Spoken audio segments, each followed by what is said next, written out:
Shalom, selamat pagi. Berjumpa kembali di dalam program Pastor Talk di hari ini. Dan tema yang kita bahas hari ini adalah takut dan gentar. Itu terambil di dalam Filipi pada pasal 2 ayat 12 dan ayat yang ke-13. Hai saudara-saudaraku yang kekasih, kamu senantiasa taat. Karena itu tetaplah kerjakan keselamatanmu dengan takut dan gentar, bukan saja seperti waktu aku masih hadir, tetapi terlebih pula sekarang waktu aku tidak hadir. Karena Allah lah yang mengerjakan di dalam kamu baik kemauan maupun pekerjaan menurut kerelaannya. Nah saudara-saudara yang dikasihi Tuhan, kita semua telah menerima keselamatan oleh karena anugerah melalui iman kepada Yesus Kristus. Namun perjalanan kita itu tidak berhenti sampai di situ saja. Rasul Paulus di dalam Filipi 2 ayat 12-13 mengingatkan kita untuk mengerjakan keselamatan kita dengan takut dan gentar. Apa maknanya atau apa maksud daripada perintah ini? Mengapa kita harus memiliki rasa takut dan gentar dalam kehidupan iman kita? Nah, ini menjadi perundungan kita di hari ini secara bersama. Yang pertama artinya begini, keselamatan adalah pekerjaan yang berkelanjutan. Garis bawah ini.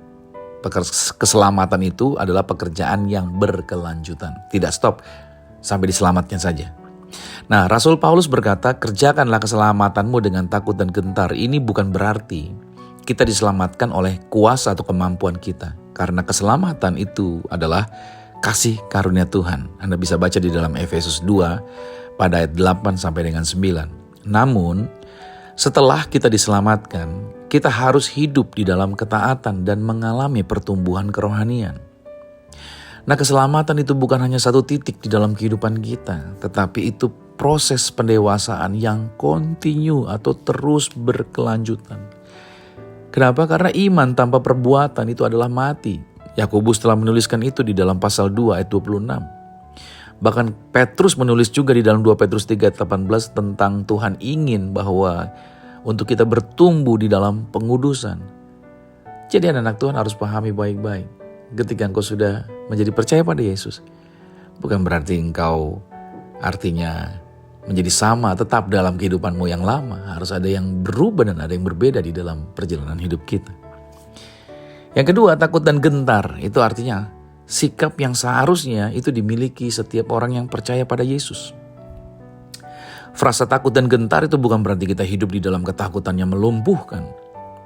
Tetapi itu merupakan sikap hormat dan kesadaran akan keagungan serta kekudusan Tuhan.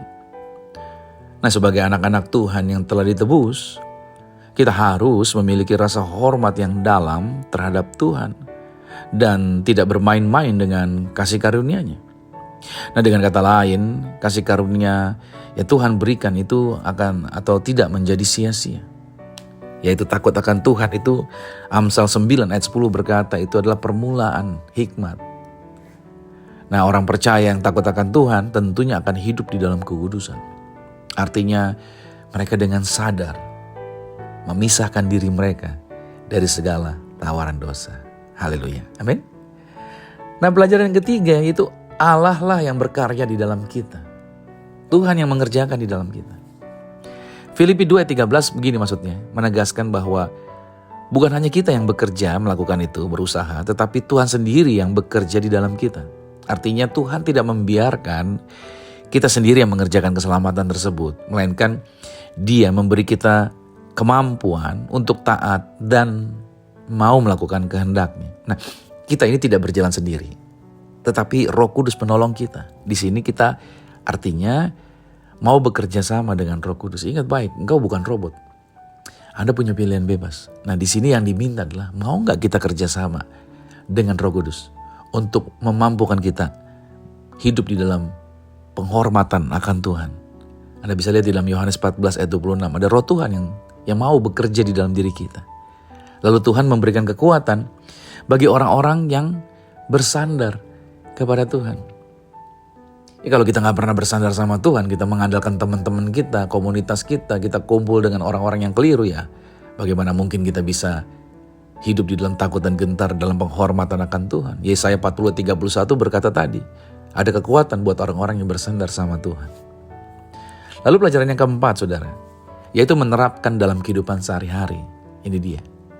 Artinya bagaimana kita mengerjakan keselamatan dengan takut dan gentar dalam kehidupan kita sehari-hari. Yaitu dengan berkomitmen untuk hidup di dalam ketaatan kepada firman Tuhan. Di dalam diri kita itu punya kemampuan sadar mana yang benar, mana yang tidak benar. Kita tahu mana yang benar. Persoalannya, mau gak kita hidup di dalam kebenaran tersebut?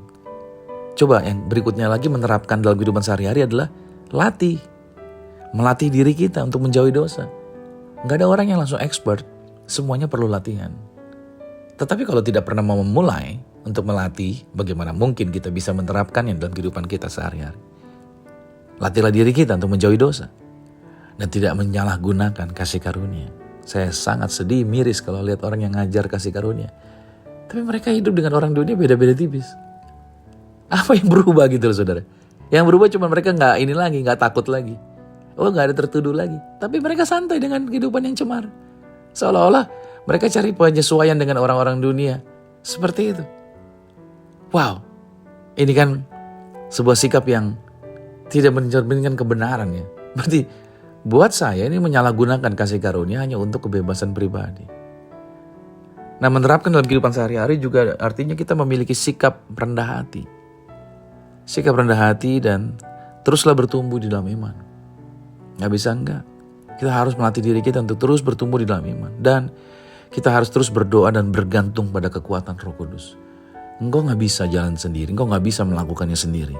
Engkau gak bisa mengerjakan itu dengan kekuatanmu. Kau harus minta Roh Kudus yang ada di dalam dirimu. Kerjasamalah dengan Dia. Dan Dia akan memberikan kemampuan kepada saudara. Nah, saudara-saudara, kita ini dipanggil untuk mengerjakan keselamatan dengan takut dan gentar. Bukan karena kita ketakutan kehilangan keselamatan. Oh no, bukan itu. Melainkan karena kita menghormati Tuhan. Dan ingin hidup sesuai dengan kehendaknya Tuhan. Nah, Tuhan sendiri yang akan bekerja di dalam diri kita. Memberikan kita kekuatan untuk taat. Itu sebabnya mari kita terus bertumbuhlah di dalam iman. Menjadikan hidup kita sebagai persembahan yang berkenan bagi Tuhan. Nah, ada pertanyaan ini yang saudara bisa renungkan sepanjang hari ini. Apakah saya dan saudara telah mengerjakan keselamatan ini dengan sikap takut dan gentar? Yang kedua, apakah yang masih menghambat kita untuk bertumbuh di dalam iman? Apakah ada temanmu, kebiasaanmu, pola pikirmu yang mesti dibenahi? Yang ketiga, bagaimana saya bisa lebih bersandar kepada Tuhan dalam perjalanan iman saya? Saya berdoa hari ini diberkati buat setiap kita. Tuhan Yesus Kristus memberkati. Shalom.